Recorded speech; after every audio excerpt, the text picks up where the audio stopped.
Oke, jadi selanjutnya kita akan memodelkan Dumbrik dengan menggunakan software atau aplikasi Hekras gitu ya. Jadi di sini aku akan coba modelin Dumbrik, waduk atau bendungan jati gede. Nah, pertama-tama teman-teman harus pastikan kalau aku di sini biasanya sukanya pakainya SI unit gitu ya. Cara rubahnya adalah dengan cara mengklik option di sini lalu masuk ke bagian unit system atau ya di sini dia ngontrol satuannya ya. Di sini aku pakai sistem internasional atau metric system gitu. Nah, selanjutnya teman-teman buka project baru atau new project gitu ya. Nah, di sini pilih tempat file buat project baru teman-teman. Di sini aku tempatinnya di Hekras Dumbrik Jati Gede. Misalkan namanya aku kasih Jati Gede simulasi. Nih, gimana ya?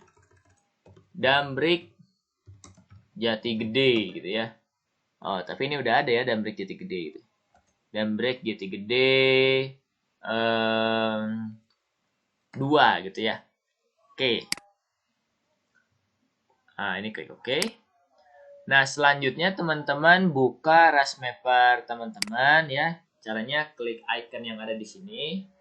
Open Rasmapper. Udah itu teman-teman masukkan terrain teman-teman atau data SRTM atau Demnas ya. Cuman yang sudah diproyeksikan gitu.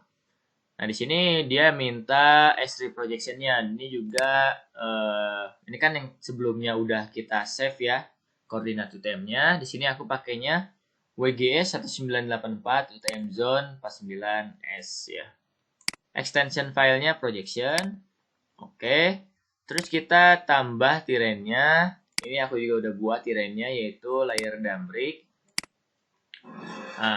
Yes. Jadi si layer yang kita perlukan di sini tuh sebenarnya nggak gede-gede amat gitu ya. Jadi kalau misalkan teman-teman download dari Demnas atau dari SRTM, ya teman-teman bisa potong gitu ya layernya di software ArcGIS teman-teman. Nah, selanjutnya aku akan tambahkan add web imagery layer. Aku pakai Google Hybrid. Oke. Nah, ini gunanya adalah supaya kita tahu letak bendungan jati gede kita itu di mana gitu ya. Kan kalau cuma data DM-nya aja kan nggak kelihatan ya. Nah, udah ini misalkan tadi kan kita punya atau kita udah buat kontur ya sebelumnya. Nah, teman-teman bisa overlay juga kontur teman-teman dengan cara ini ya. Masuk ke bagian tools, lalu add map layer gitu. Di sini aku udah punya konturnya yang 10 meter dan yang 50 meter. Kita open saja. Oke, sambil kita tunggu. Nah, ini udah keluar ya konturnya. Tapi di sini aku bakal unchecklist dulu nih yang 10 meter dan yang 50 meter. Terus Google Hybrid-nya juga jangan lupa teman-teman pindahkan ke bawah ya supaya nanti konturnya kelihatan gitu ya. Nah, ini kan ada nih bendungan jati gedenya gitu ya. Nah, kan kalau kita lihat gini, kan kita bisa, kalau kita klik terrain ini, kita bisa lihat ketinggian dari si dari dam-nya ya. Ini ketinggian dari dam-nya bisa kita lihat. Tapi kan aku nggak tahu pasti berapa sih elevasi puncak dari storage-nya atau waduknya bendungan jati gede. Jadi aku di sini pakai atau aku lihat jurnal orang lain ya. Nah, di sini aku dapat keterangan bahwa elevasi minimumnya itu adalah di 170 dan elevasi maksimumnya adalah di sekitar 270. Nah, jadi teman-teman bisa coba klik yang kontur 50 meter dulu ya. Nah, ini ya. Nah, jadi kan kalau kontur kan dia menunjukkan ketinggian yang sama ya. Nah, di sini katanya 251 ya, 251 250 lah. Nah, berarti di sini juga harusnya 251 250-an itu ya. Nah, ini ya. Nah, nah gitu ya. Nah, tapi kan kita nyari yang 270-nya gitu ya. Sekarang coba teman-teman pencet yang kontur per 10 meternya gitu ya. Nah, di sini kalau kita lihat adalah mana ya? Ini 250, 261, 27. Nah, di sekitar sini ya berarti ya. Berarti nanti teman-teman harus buat geometri atau storage-nya itu di kontur yang ini, yang 270-an lah. Caranya adalah teman-teman checklist dulu yang geometri, udah itu klik kanan dan add new geometry gitu ya. Nah, namanya new geometry, oke gitu. Nah, terus teman-teman masuk ke bagian storage area. Nah, udah itu di sini klik kanan dan edit geometri beta.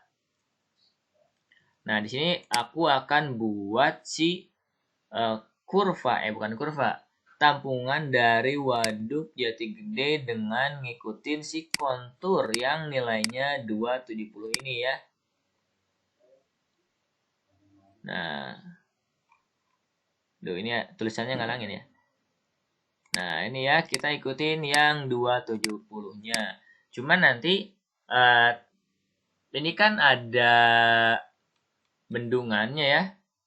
Bendungan Jati Gedenya di sini. Nah, nanti jadi begitu udah sampai di bendungan ini, jangan diterusin di 270 nanti dia keluar, tapi dia ikutin aja sih dari si gambar bendungan ini gitu ya. Nanti di bagian sini, di bagian kanan ini dia masuk lagi ke kontur yang elevasinya 270 gitu ya. Jadi ini bakal aku stop dulu videonya. Ya, jadi ini udah mau selesai ya buat si tampungannya.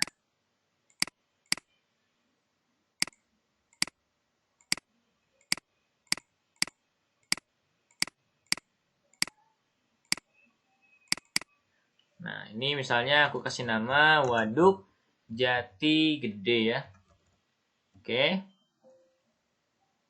Nah, setelah teman-teman buat si tampungan Waduk Jati Gedenya, selanjutnya teman-teman adalah akan membuat yang namanya 2D flow areanya atau apa ya?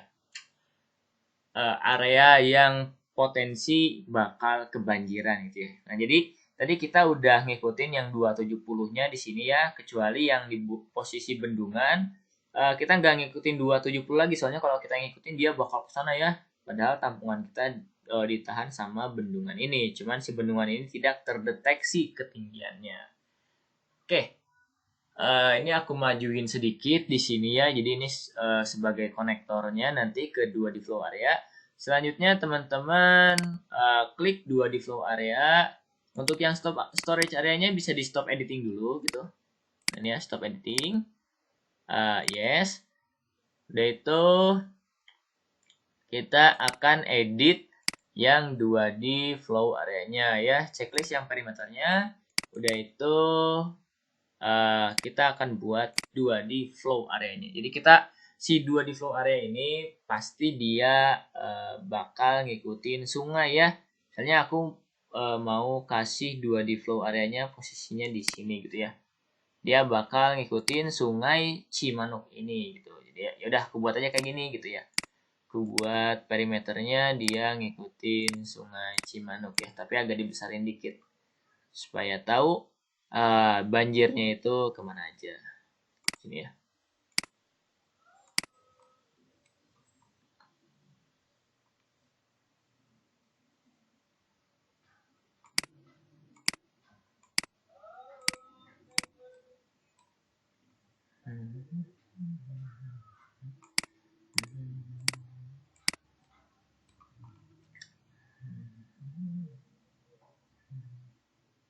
Oh, ini sungainya nyatu ya.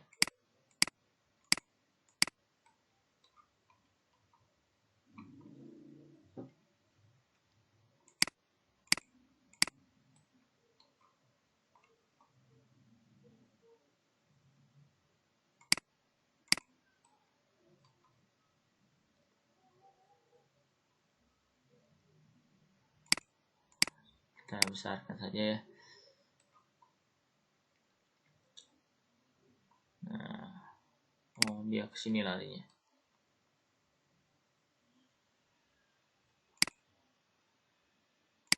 Misalnya ini ada perumahan ya. Kita labas saja nih perumahannya nih. Siapa tahu ini potensi kena juga.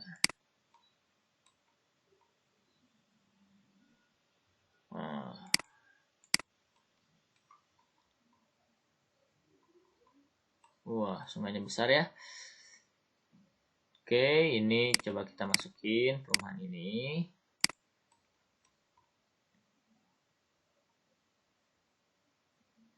Coba kita perbesar ya layarnya. Nah, ini ya. Sampai sinilah terakhir ya. Sampai sini saja gitu. Oke. Nah, sini aja lah ya. Nah, sampai sini ya cukup ya. Nah, kita coba modelkan sebesar ini gitu.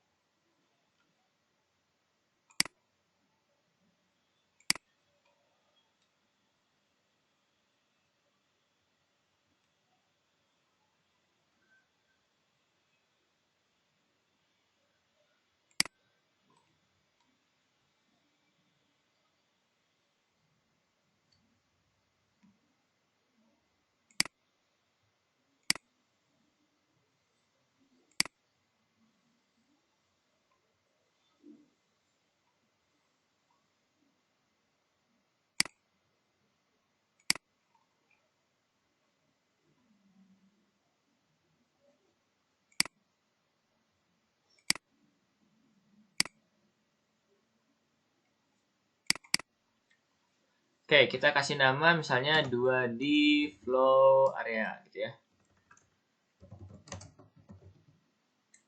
Oke. Nah, selanjutnya kita stop editing juga yang ini.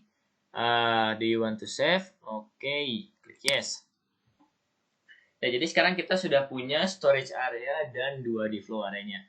Nah, sekarang teman-teman buka lagi ke bagian utama Hexrasnya, masuk ke view atau edit geometry data gitu ya. Nah, itu kita open geometri datanya yang new geometry tadi. Oke.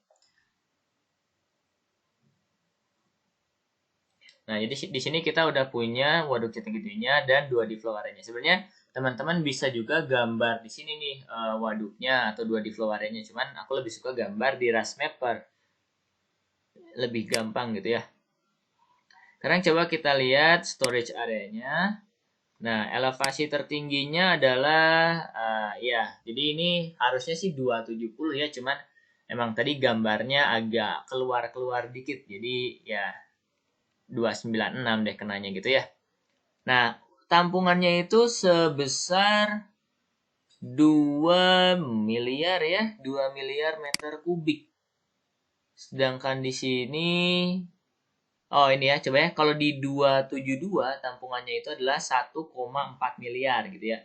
Sedangkan di sini 270 itu sekitar itu ya, elevasi sekitar 1100 lah ya, 1100 meter kubik. Kalau 269 1,3 ya oke lah gitu lah. Lumayan lah ya. Agak bisa diterima. Nah itu kita klik oke gitu ya. Untuk minimum elevationnya ya sudah lah ya, klik oke. Nah, masuk klik 2D flow area teman-teman. Lalu di sini ada edit 2D flow area, generate computation. Ini apa ya? Kita potong-potong menjadi 100 menjadi apa ya? Ukurannya 100 kali 100 kali ya. Oke, klik oke. Nah, selanjutnya teman-teman tinggal masukkan yang namanya ini SA2D area connection. Jadi kita akan menghubungkan si waduk dengan potensi banjirnya menggunakan dengan bendungannya ya gitu ya. Coba klik di sini. Misalkan ini aku kasih nama Bendungan Jati Gede gitu ya. Oke. Oh, ini dia kenanya di sini ya. Coba kita delete dulu yang ini ya. Nah, ini delete connection dulu. Coba kita buat yang agak pas lah ya nempelnya.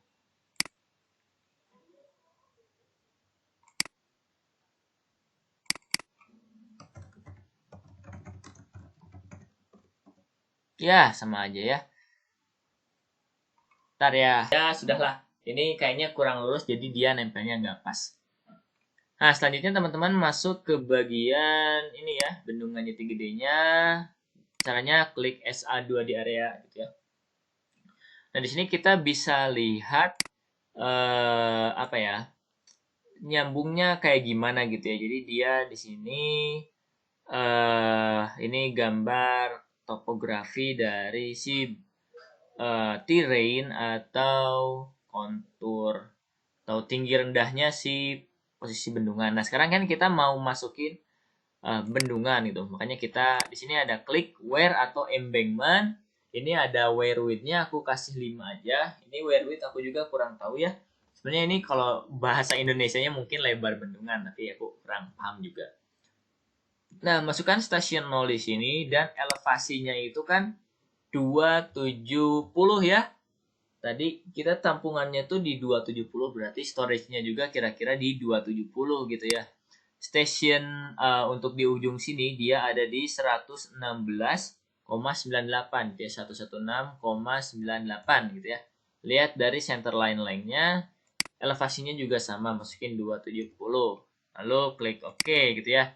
Di sini kita punya semacam bendung atau tanggul atau ya bendungan jati gedenya ya.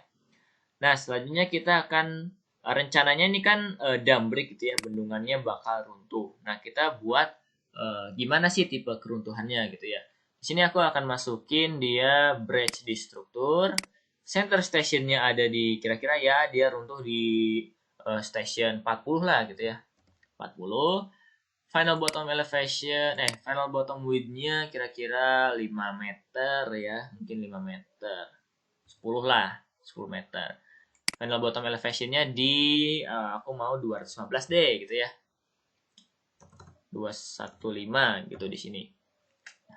Right side slope-nya coba aku masukin 3 atau 2 atau 1 atau 0,5 gitu. Ya udah 0,5. Right side slope-nya misalkan 0,5 juga ya. Breast formation times hours di sini adalah coba kita baca dulu. Oh ya, jadi ini dari awal keruntuhan sampai dia runtuh maksimumnya itu berapa jam gitu. Misalnya aku masukin kayaknya dia setengah jam lah ya langsung runtuh semuanya. Nah, ini tipe keruntuhannya itu adalah overtopping, aku ambilnya, bisa juga piping. Nah, starting wise jadi starting water surface elevation for bridge. Jadi kalau yang ini tipenya adalah ketika ketinggian air berapa bendungan ini akan runtuh gitu kan. Tapi aku bakal pakainya yang set time gitu ya. Jadi kapan bendungan ini runtuh gitu ya. Nah, aku akan set time-nya adalah sesuai tanggal sekarang yaitu 23 Januari 2021 gitu ya. Starting time-nya adalah jam 00.200 ya, ini hari. Itu kita klik OK. Nah, udah klik OK. Itu kita bisa exit ya yang ini ya, kita exit saja. Nah, itu teman-teman masuk ke bagian yang utama tadi, masuk ke ini. View atau edit unsteady flow data gitu ya. Nah, di sini sebenarnya teman-teman bisa masukkan beberapa kondisi gitu. Mau pakai atau misalkan waduknya teman-teman itu ada sungai yang mengisi gitu. Nah, kalau misalnya begitu nanti teman-teman add SA2 di flow area. Nah, ini diklik OK. Nanti dia bakal keluar sesuatu di bagian unsteady flow datanya. Lalu teman-teman klik boundary condition-nya dan masukkan lateral inflow hidrografnya itu kayak gimana gitu ya. Nah, tapi aku di sini nggak akan aku asumsinya ya udahlah sungai yang masuk itu tidak diperhitungkan gitu ya. Nah, tapi aku akan berikan dia initial condition. Jadi aku memberikan asumsi bahwa ini tuh bendungannya udah penuh gitu ya. Ya udah ini bendungannya ceritanya udah penuh. Nah, kecuali kalau teman-teman misalkan initial elevation-nya tuh 269. Terus dengan ditambahkan boundary condition-nya dari lateral inflow hidrografnya nanti si initial elevationnya dari 269 dia jadi 270. Nah, begitu 270 bendungannya runtuh. Jadi bisa macam-macam ya. Di sini kita save unsteady flow datanya. Misalkan kita kasih nama unsteady gitu ya. Oke. Nah, setelah itu coba kita modelkan gitu ya. Nah, ini perform an unsteady flow simulation. Oke, jadi kita jangan lupa checklist ini. Dan itu kita harus save juga nih, save plan. Misalkan ini aku kasih nama plan 1 gitu ya. Oke. Sort ID-nya kasih 1 aja. Starting date tadi aku mulainya di 22 Januari 2021 ya. Misalnya aku akan simulasikan ini selama 4 hari gitu ya. Berarti 26 Januari 2021. Starting time-nya adalah 00.200, ending time-nya adalah ya jam 23.00. Computation interval, coba aku masukin per 30 menit bisa nggak ya? 30 menit, mapping output intervalnya 30 menit. Itu aku masukin 15 deh biar simulasinya lebih kelihatan gitu ya. Nah, itu kita coba klik yang tanda titik 3 ini, masuk ke 2D flow option, ini ganti jadi full momentum ya. Nah, udah. Di sini number of warm up-nya aku coba dipanasin 1000 gitu ya. Klik OK. Sekarang coba kita compute. Volume elevation relationship has more than 100 point. Oke, jadi kita nggak boleh data ininya tuh lebih dari 100 ya, 100 sama 1000. 100 nggak boleh lebih dari 100, sedangkan kita punyanya banyak ya, sampai 159. Kalau gitu gimana caranya? Ya udah, aku akan potong aja. Misalkan aku bakal pakai data. Nah, ini kan kurva tampungannya gambarnya kayak gini ya gitu. Sekarang ya udah, karena ini coba-coba, aku akan ambil sebagian datanya, misalkan 155 sampai 120 lah ya. Sampai 110, berarti berapa tuh? Kita potong ya. Nah, itu kita ganti yang bagian ininya. Berarti 45 data ya. Berarti kalau 45 data 100 kurangi 45 berapa ya? 35 ya. Ya, atau aku coba ambil segini dah. Ya, aku hapus ya. Terus aku masukkan yang tadi. Ini aku hapus juga lah. Nah, dah. Terus aku coba masukin yang sebelumnya, Ctrl V. Oke, jadi dia turun ya di sini. Masih kelebihan ya. Tuh 2, 3, 4, 5. Coba aku pakai yang 5 data ini. Aku ganti yang 5 data di sini gitu ya. Nah, gitu. Oke. Kita hapusnya. Nah, jadi udah aku seleksi ini. Jadi cuman 100 ya. Nah, kurva tampungannya emang jadi agak ngaco sih ya. Tapi misalnya kalau teman-teman ingin lebih presisi ya, misalnya per interval berapa sih datanya tuh diganti. Jadi diolah dulu di Excel ya. Cuman di sini biar cepet aja, jadi langsung aja potong lah. Potong-potong, ambil. Jadinya ya kayak gini ya, agak ya volume totalnya benar sih. Tapi kan volume kenaikan intervalnya jadi salah gitu. Oke, klik OK. Lanjut, coba kita simulasikan lagi. Nah, enaknya ArcGIS itu enaknya Hackers itu dia suka ngasih tahu letak kesalahannya tuh di mana gitu ya. Oke, jadi dia udah mulai simulasikan gitu ya. Oke, aku akan stop dulu videonya. Oke, teman-teman. Jadi ini simulasinya udah berhasil. Nah, sebelumnya aku bakal kasih tahu tadi sebenarnya ada sempat beberapa error. Nah, error yang pertama itu adalah pastikan si kurva elevasinya ya ini terhadap volumenya ini dia semakin meningkat.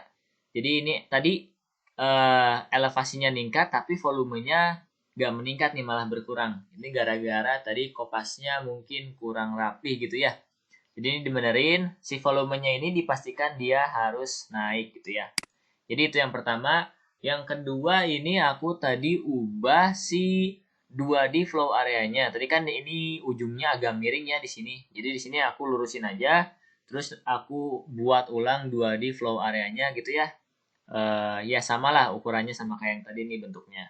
Nah udah itu aku ini ganti untuk spacing DX-nya aku pakai 500 kan sebelumnya 100 ya. Nah, ternyata kalau 100 untuk ukuran 2 di flow area yang sebesar tadi, kayaknya dia terlalu rapat gitu ya. Jadi suka ada error-error gitu. Jadi ini pokoknya dimainin aja ini spacing DX-nya. Ini kan mungkin ngaruhnya ke ya ke titik-titik nanti itu makin besar kotak-kotaknya makin besar atau makin kecil ya. Jadi ini kotak-kotaknya dibesarin. Oke. Nah, udah itu udah aku run ulang dan hasilnya itu oke ya ini berhasil nih kalau udah kayak gini nggak ada error lagi udah oke. Nah selanjutnya kita lihat simulasinya kayak gimana. Ini teman-teman bisa hilangin dulu ya konturnya biar rapih gitu ya biar kelihatannya enak. Nah udah itu teman-teman klik yang bagian depth ini depth oke.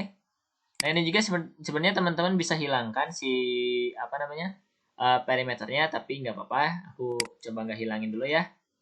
Terus kita play.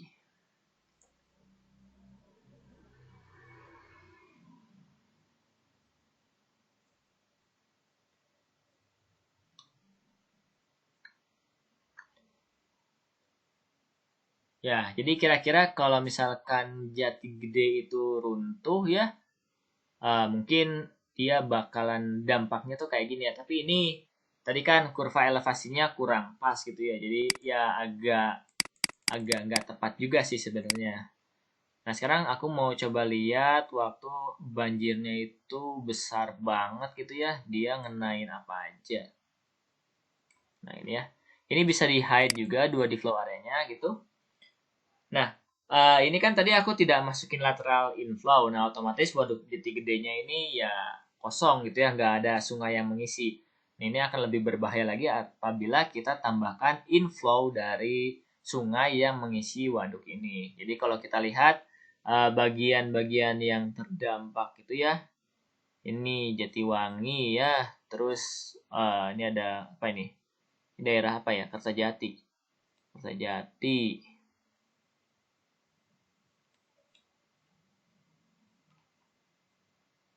Jatibarang ya. Jatibarang apalagi ya. Oke, nah aku cuma berhenti sampai sini ya. Mungkin ini ada lanjutannya lagi ke sana tapi tadi aku batasin sampai sini aja. Oke, untuk kedalaman banjir teman-teman bisa klik depth-nya lalu arahkan ke bagian air-air ini ya. Ini ada yang sampai 4 meter, 3 meter, 1 meter, 1 meter ya, 2 meter. Ya, beraneka ragam lah ya pokoknya. Dah, mungkin segitu ya untuk pemodelan dam break kali ini. Terima kasih sudah mengikuti video ini walaupun lama sekali ya. Sampai jumpa, sampai ketemu di video pemodelan selanjutnya.